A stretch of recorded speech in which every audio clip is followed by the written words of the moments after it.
Welcome. This is your host, Susan Rensberger, energy expert, communicator, and interpreter for star beings. And you're listening to Voices from the Stars.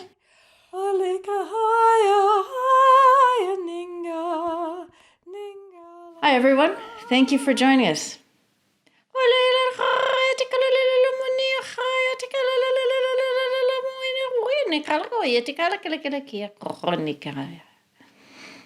All right, star beings, thank you for taking over and stepping in and stepping up. I'm back at home in my house in the Uco Valley of Mendoza province in Argentina, which is a desert atmosphere environment, though you would not know it by the weather. The last couple of days have been rainy and cold. We've had a rainy, cold summer in Argentina. But I am home again from a trip to Cordoba province, which is more in the center, east and west of the country, almost directly east of here, a little north. And there I was checking out an energy spot, an area of high frequency energy where the star beings had asked me to come work with them near Mount Uritorco, or Cerro Uritorco, as it's called in Spanish. And the surrounding area, all of it's very high frequency, and there are lots of sightings of UFOs and lots of phenomena, and many people drawn there because of it, who are tuning into that energy. Also lots of alternative healing therapies available. So it's an interesting place, and parts of it are very beautiful, and it's quite varied culturally. So I enjoyed that. And I expect I'll be doing much more recording from that area. But right now, I'm back here, and I want to continue a discussion, because the star beings have been saying they want to continue the discussion that we started last week about decision making. A question was sent to me by a friend asking, what is the difference between thinking through a decision and using your imagination to try to feel how you would feel if you make one decision or the other? For anybody who hasn't listened to the last episode, or not recently, has forgotten, the technique that the star beings, who called themselves the choosers, were teaching was to imagine yourself going down one path. I'm using the metaphor of roads. Okay, so not visualizing yourself on a road, literally, but imagining yourself in one situation, the way you would like one path to end up, or where you would like it to lead you. That's a better way to put it. Imagine yourself making one decision and being in the situation you would like that decision to lead to, that you're already in the result. And just use your ability to visualize and to feel, and then feel how your emotions respond to that. And then do the same with the other possible choice. And they called these choices, not decisions. Decisions sounds very serious, and they said, remember, it's just a choice, and you can always make another choice. If you don't like the result or the experience, you are going to make other choices. Not only can you, but you are. You make choices every day. So don't allow yourself to be intimidated by having to make a choice that you deem to be much more important than all the others. I'm now just kind of translating for them. So then the question arose, what is the difference then? You're going into your mind to use your imagination to imagine yourself in one situation, one possible outcome and the other, and then comparing how you feel in each of those situations. That's all done with your mind. So what's the difference between that and trying to think your way through the decision? So we're going to ask the star beings to come in now, give us a little attunement so we're aligned with them and we can receive their wisdom at every level, not just through our intellect, but through our energetic body, which is what happens when you hear the light language. And then we'll let them answer that.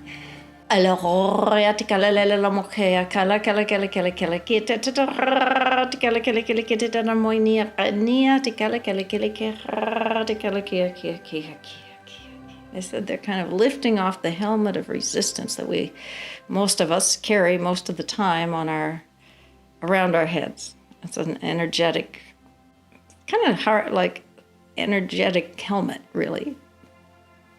that keeps us from seeing or knowing too much, perhaps, or more than we're sure we're ready for, or more than we've allowed ourselves to, would be a better way to put it.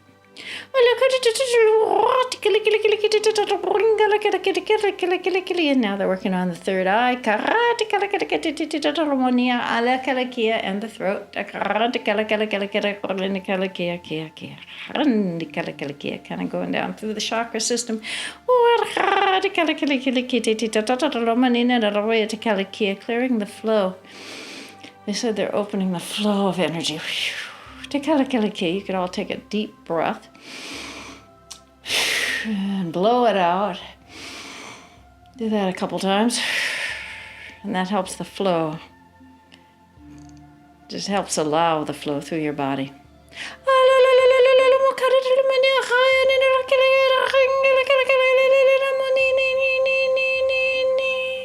Now we have a much more abundant, clear flow. And I see them sending rays of golden light out from where they are in a higher dimension, all through and around the earth, through these words, through their words and energy frequencies that they're sending to people everywhere that they listen to this podcast and whenever. That's the beauty of no time and space. It allows us to serve all of humanity at once, they say. Let those who have ears to hear, hear. Let those who desire to listen, listen. All right, wonderful. Okay, so I'm speaking with star beings who are the group that started speaking with us last week when we were in front of Uritarko. Were members of the general conglomerate around there that have introduced themselves to me as the Principles of Light. They come from many star systems throughout the galaxy and the Andromeda Galaxy at least. A few others, they said, but very few. Most of them come from much closer to the Earth.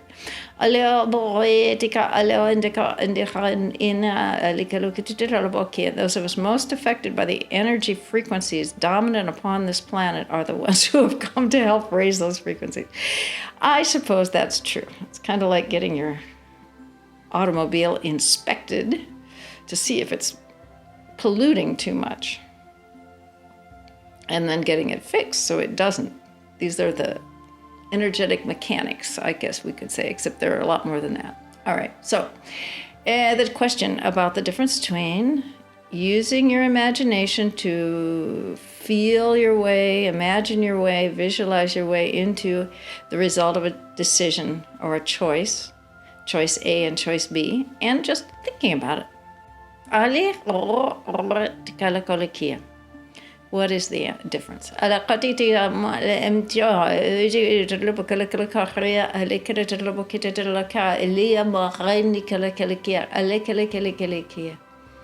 So the imagination is much more powerful than the intellect.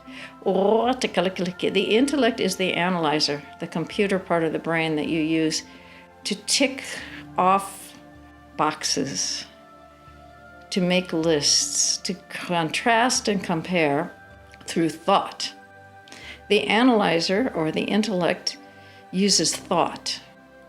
And thought, from the human perspective, has its limitations because it's generated by an aspect, a mind, that only knows itself as physical, that only knows its world as its physical, visible, or measurable elements. Science has extended the ability of the mind to understand its world through being able to measure what was previously not visible or audible or detectable, you could say. What was invisible and undetectable. However, that's a far cry from using all the information available to the universal mind or the source that exists beyond space and time, beyond the human existence. Now you have access to that higher mind, but it does not arrive to you. Its information and inspiration does not arrive to you through the intellect. It arrives to you through another aspect of your mind that uses the right brain to sense, to receive information. The left brain then processes that. The thinker processes, but the receiver receives. So what part of the brain does the imagination use? Now this is risky because I don't know. Tell me about how the imagination works. I mean, maybe it's the two sides working together, but how does it work differently than the analyzer? Your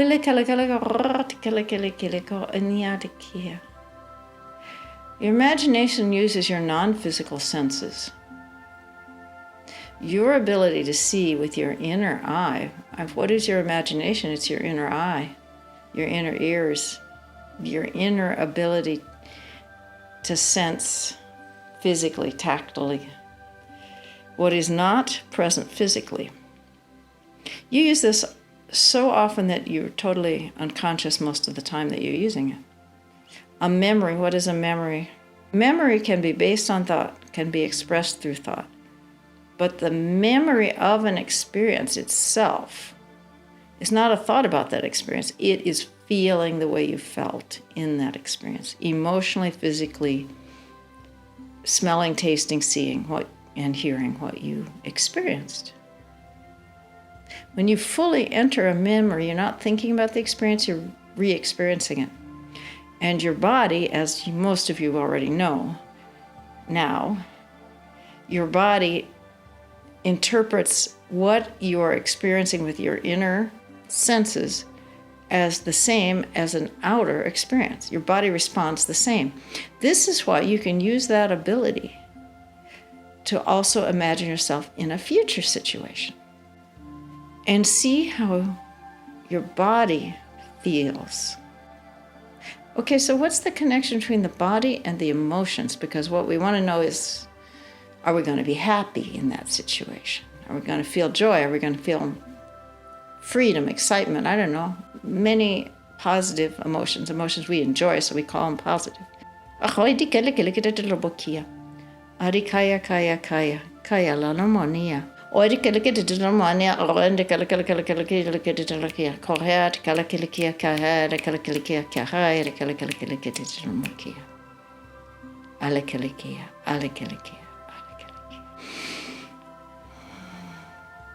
All right, now they just cleared all the thoughts out of my mind. What was I asking about? Emotion. Emotion is your body's response to a perception. Emotions arise based on a thought about an experience or a tactile, visual, or auditory experience itself, or taste, or smell, I'm sure. Correct. Using your senses. When you're in a sensory experience, you have emotions about that experience. That's your body processing the experience. If you think about an experience, your body creates emotions in response to those thoughts. Okay, so why is it that we are to use our inner senses and visualize and try to imagine ourselves as clearly as possible in a certain situation, in the resulting situation of a decision, rather than just thinking about it and seeing how we feel about the thoughts?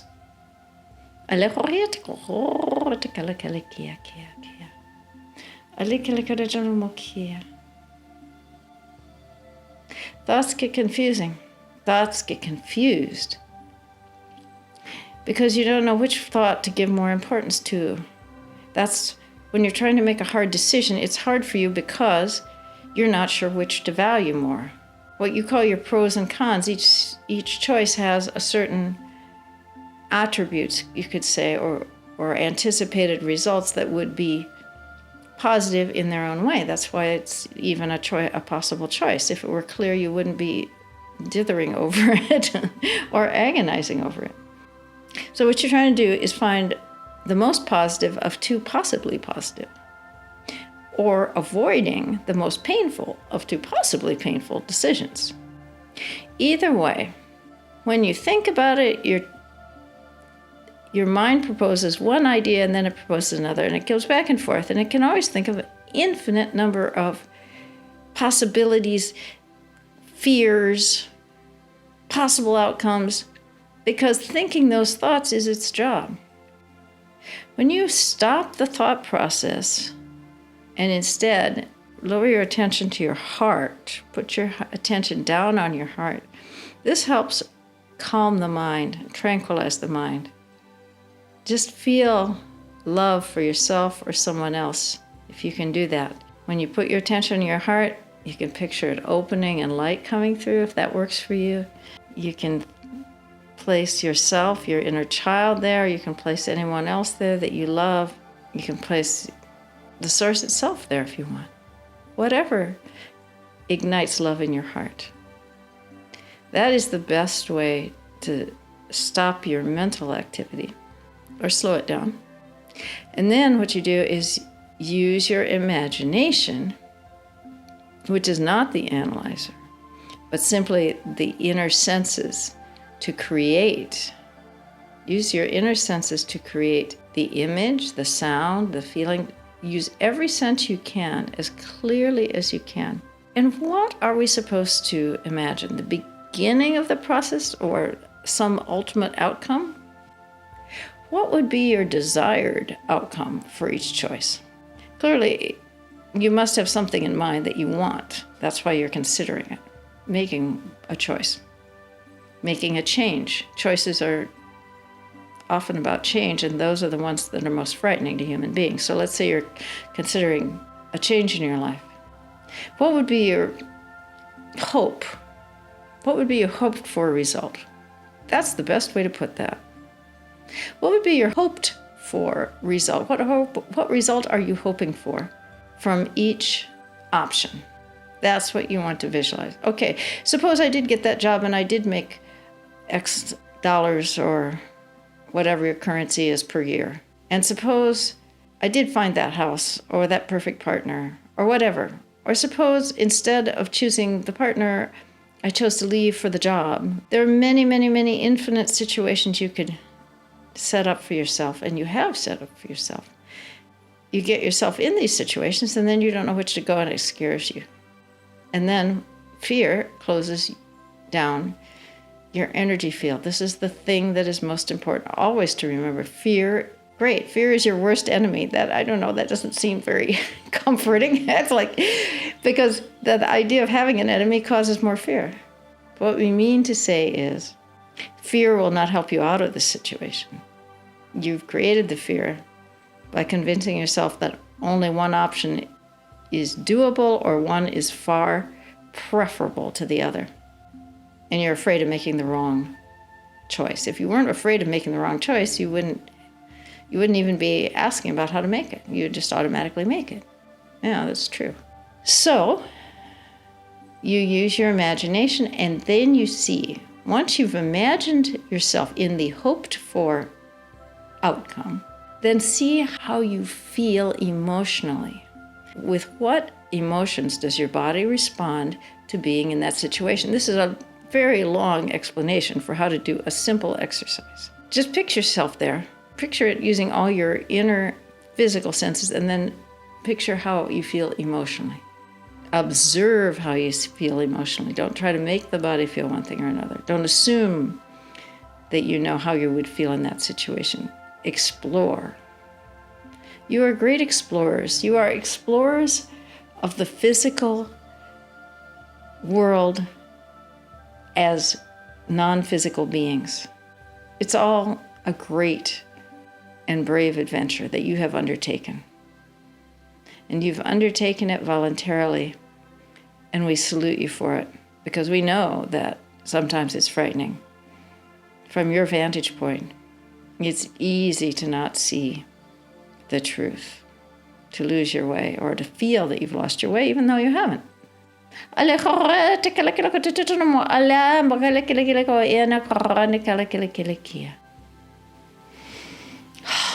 Thank you. All right, so star beings, I also wanted to ask you about obligation, the sense of obligation, because This arose in the context of thinking about decision making. The question came up, what if you're just trying to even make a small decision, a daily decision about how to use your time, whether to do task A or task B, whether to do something you enjoy or to finish something you feel obligated to do.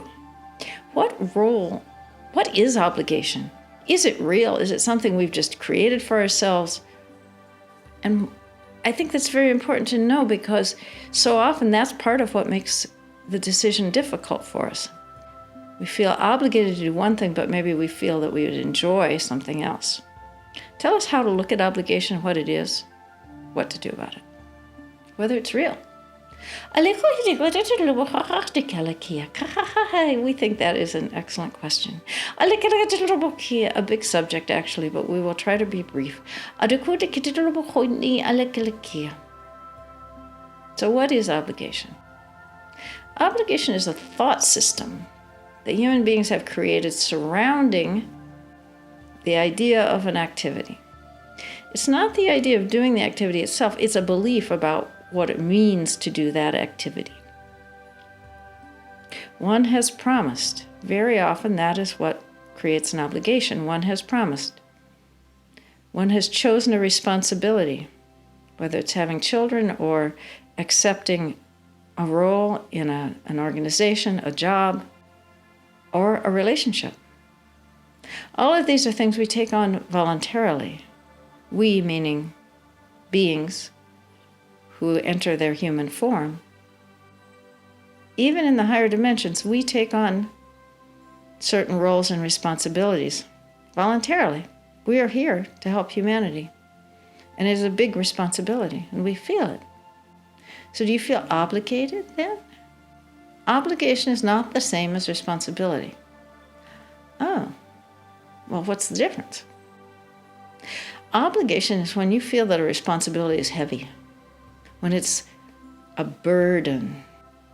A responsibility can be light and easy. You are also responsible for yourself, for meeting your own needs. Remember that.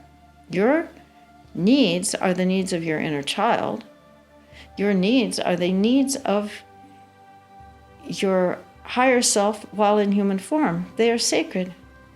They are as sacred a responsibility as any other you take on in human life. Do not think that your needs are not valuable, necessary to fulfill, as important as your commitment to someone else. You are a sacred being. Each person is a sacred being.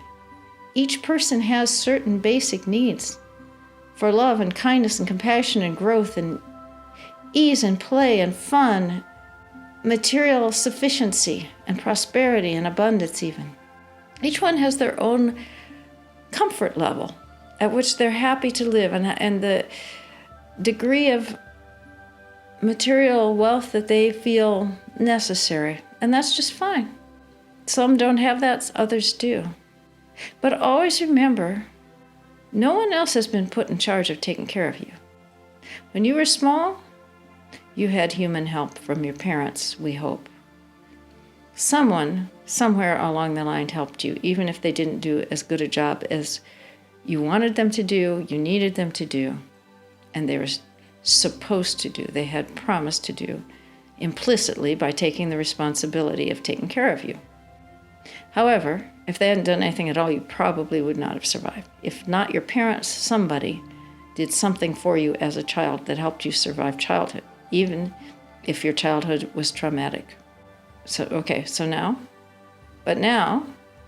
as adults, once you have passed that childhood threshold where you no longer need the physical, emotional, mental guidance and protection of others, you are then responsible for yourself.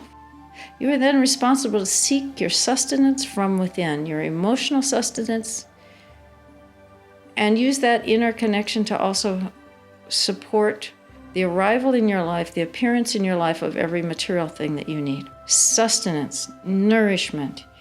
You are responsible to sustain and nourish yourself. You have many people who help you depending on roles that you agree to take in each other's lives. You don't do it alone. You do it in coordination, cooperation with other human beings. It's a beautiful system of support of one another, an interchange of support. That's what they're saying. It's a beautiful system of interchange of support. But at the most fundamental level, each being is self-sufficient, meaning responsible and enough. You are enough. Okay, so what's the difference between being self-sufficient, responsible for ourselves, and being obligated to take care of ourselves? The obligation comes from your mind. Your mind is a mental task maker. The less you trust yourself, the more rigid and demanding your mind becomes. It's constantly treating you as someone who's irresponsible, who might fail, someone who might fail to meet the responsibilities. And that is why it creates the feeling of obligation, the thought form of obligation around a responsibility. It's like that helmet we just took off your head. It's like they're showing me like a walnut. All I can think of is a Spanish word. Shell, a walnut shell. They're showing, yes, okay, so the thought form is hard and rigid like a walnut shell around the responsibility itself. Is the responsibility an idea too? I mean, isn't it all just ideas? Where does responsibility originate then? Isn't it a thought as well? Yes, a responsibility is a thought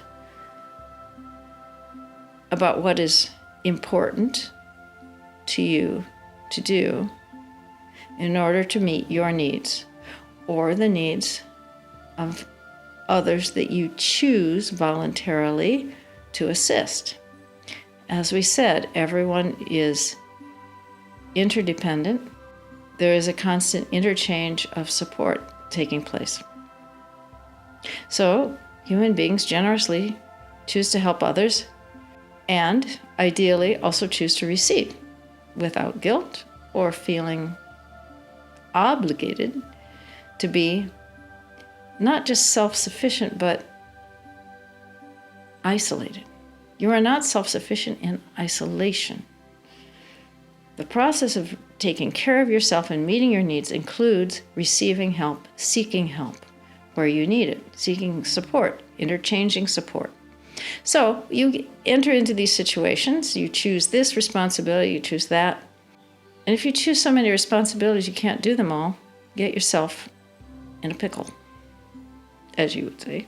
Yes, I would say that. You get confused, you get overwhelmed, you feel obligated to fulfill a certain responsibility, but you don't know how to fulfill all your responsibilities. If you get yourself in that situation, here's what we recommend.